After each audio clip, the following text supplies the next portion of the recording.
It was 2 a.m. I was standing in the office at our family plumbing, heating, cooling, and now electrical business on Long Island, New York. And I was talking to my brother Richie because we were the last of the 25 techs to be standing. And so we as the owners were hanging out in the office. And this was typical of the two of us, would have these weird conversations, talking about what somebody did or didn't do, a job or whatever, just kind of working our way through it. Richie looks over to me and said, that guy was the best tech at their shop? Really? I mean, he's barely mediocre here compared to our own guys. And can you believe how much money we had to overpay him to come here and work? To which I replied, frankly, in an exhausted and aggravated tone, I'm sick of it. I'm sick of techs telling us how great they are in these interviews, that when we hire them, and taking the word of others about how great this tech is. It was very frustrating, and this went on for years. I'm not saying that I was smart. The good news is we were eventually able to solve it, and I'm about to tell you how you too can solve the same problem. To fix this problem once and for all, you need to learn and implement the 5 main components of what I call staffing power. That is, number 1, always be recruiting. Number 2 is always be hiring. Number 3, always be orienting. Number 4 is always be training. And number 5 is always be retaining. These 5 things are the main things you'll need to be doing pretty much all the time at your company. And frankly, until the last day when you've had enough, or you're lucky enough to pass it off to someone else or sell it, hopefully in a very good way. It's the best and only way I know to build a pipeline of willing people, and that they become the hopeful employees you always wanted. And the thing is, you need to make good on becoming the employer of choice. Making good on this unique promise is we offer careers, not just a job. Now this takes making these 5 steps get done, and get done to your specifications. So number 1 we talked about is always be recruiting. My dad, my 2 older brothers, and I weren't always this way, frankly. We were actually quite the opposite. We waited until someone gave us 2 weeks notice, 1 week's notice, or they just left the keys on the dashboard and we just figured, okay, I guess they're gone. And now we had to figure out what we needed to do. My brother Marty, who was the inside guy, he sarcastically called it the mirror test, M-I-R-R-O-R. Fog in the mirror, you're hired. That's because we were so desperate. And this was the first step we had to change in our reactive hiring practice. So the good news is we learned to become proactive and not wait for someone to leave or get fired.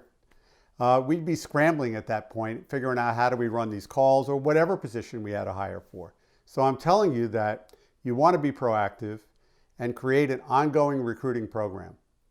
Instead of buying more experienced techs that come with all these problems from other companies, you need to begin looking for willing people that you can bring on as apprentices so that they can be trained and rise up through your org chart to become the great techs you've always wanted.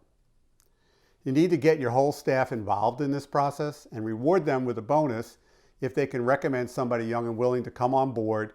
And if you can run ads, and now of course there's different ways to do this, primarily in social media and such, make sure the copy appeals to what the future apprentice would want and where are they hanging out, meaning addressing for them the key thing, what's in it for me, even more than what you want.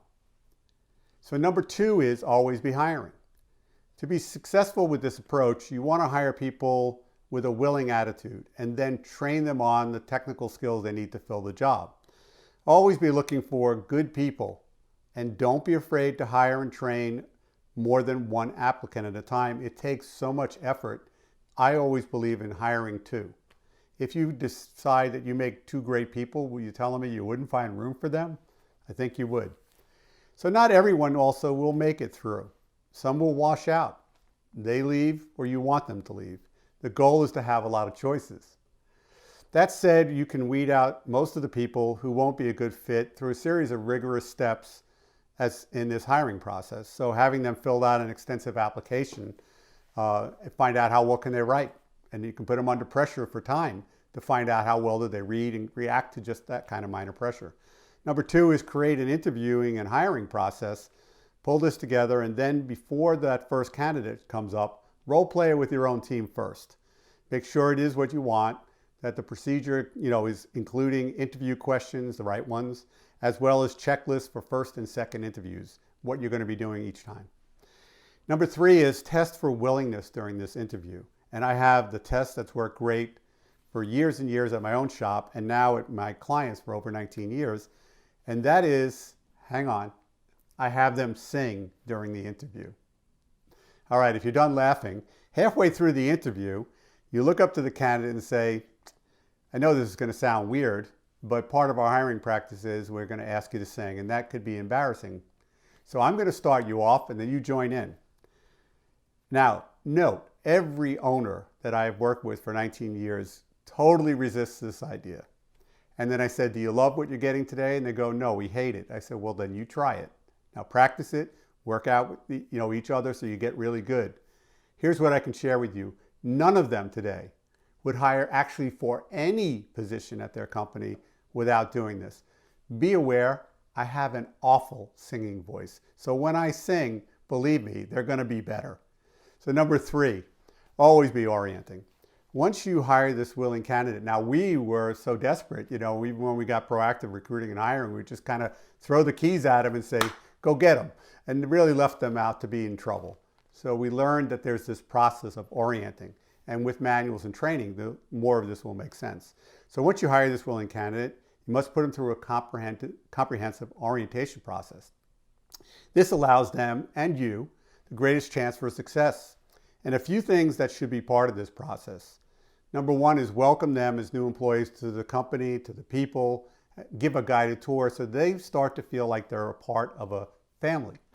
Address buyer's remorse, and this ties to the next thing.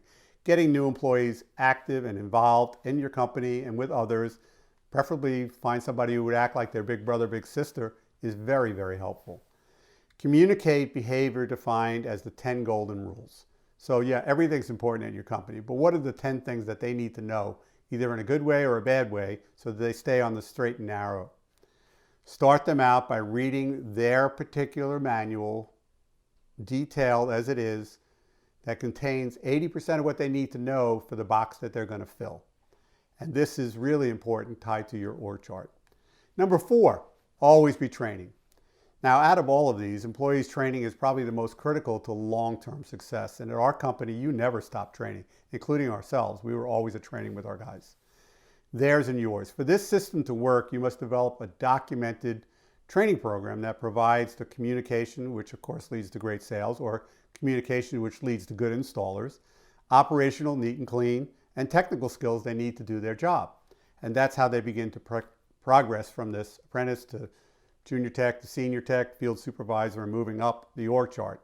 There's a clear schedule, clear objectives, and both the trade side and also in the other sides that you need to know are all part of this process. Now, you'll also need to create a hands-on training center where the apprentice can practice the trade, not at your paying customer's house, and that is to build the right hands-on training center. And having manuals for your trade actually tells you what should I put in this training center. If you don't have the room or you don't have the money, don't despair. You can start at your own house, your friend's house, relative's house. You can tie it to charity work where you're doing it at a discount so that people get this work and then you get this place to boot. Now, ultimately, you do want to build your own hands-on training center. And you do want to have what I call a training room or classroom setting. So there are 2 things that go together. Number 5 is always be retaining. If you've done a great job with the first 4, you're already in pretty good shape. But assuming that they're always going to be with you is not really true. So recruiting, hiring, orienting, training, retention then becomes a little more of maintenance. For example, since you've attracted these new apprentices, the promise of a career, not a job, is on you. You need to be ahead proactively about when they should be in their next training. When are they moving up? When do they get their next pay raise? All of those things so that they know that they're still on that career path. Get them excited. Get them excited. You cannot do this too much. the different paths that they could take. Let's just say apprentice, junior tech, senior tech, field supervisor. They could maybe rise up to service manager. They could possibly go off and run a branch if you ever want to be a multi-shop. They could go over into the sales wing and become a big ticket salesperson, like I call a system advisor. And these are all great things because they've got these skill set. Does this approach work? Yes. It is so much easier and better to grow your own technicians than it is to always be trying to find lightning in a bottle, all these holes, whether they've got the skills or they have these pieces missing. Finding and fixing gets to be exhausting. Building them from scratch is so much better, and starting with willing people that you enjoy coming to work with becomes a pleasure. Their lives will be better, and so will yours.